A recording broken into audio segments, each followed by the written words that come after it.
sana na maging isang guro. Ngunit sa puso ko ay may isang pangarap, maging isang tunay na iskolar ng bayan. Kaya nang malaman kong pumasa ako sa inang pamantasan, tuwang-tuwa ako. Pero mas nanaig ang kaba at takot sa akin dahil hindi naman talaga kasali ang pagiging guro sa aking plano. Napuno din ng tanong ang aking isipan. Para ba talaga sa akin ang pagiging guro? Ito ba talaga ang kurso na tatahakin ko? Kakayanin ko bang aralin ang kurso na hindi naman kasali sa mga listahan na gusto kong tahakin?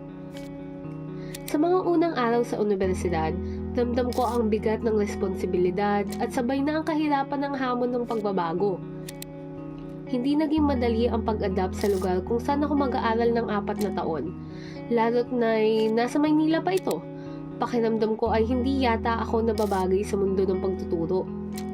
At tila ba ang mga ideya ko ay hindi tugma sa inaasahan ng bagong landas na aking tinatahak. Ngunit sa paglipas ng mga linggo at buwan, unti-unti ko natutunang yakapin ang proseso. Ang bawat karanasan sa loob ng universidad ay nagturo sa akin na hindi lamang basta pang akademikong kaalaman ang mahalaga, kundi pati na rin ang mga relasyon sa mga taong makakasama mo, ang mga kwento ng tagumpay at kabiguan, at ang malalim na kahulugan ng pagtutulungan.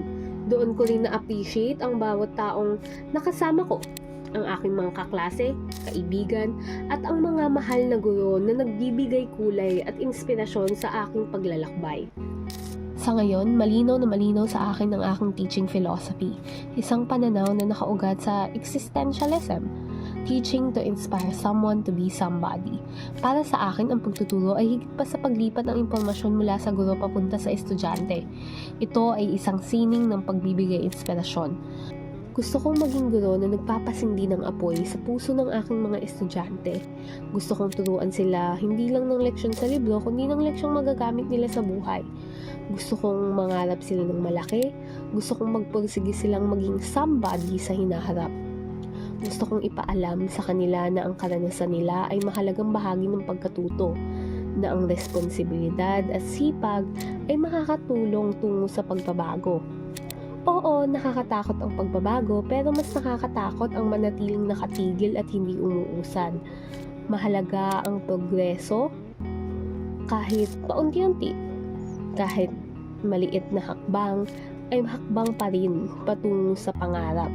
Kaya naman, iiwanan ko kayo ng kataga na ang tunay na guro ay hindi lang nagtuturo ng aralin, kundi nagbibigay saysay sa bawat hakbang ng kanyang mga mag-aaral tungo sa kanilang mga pangarap.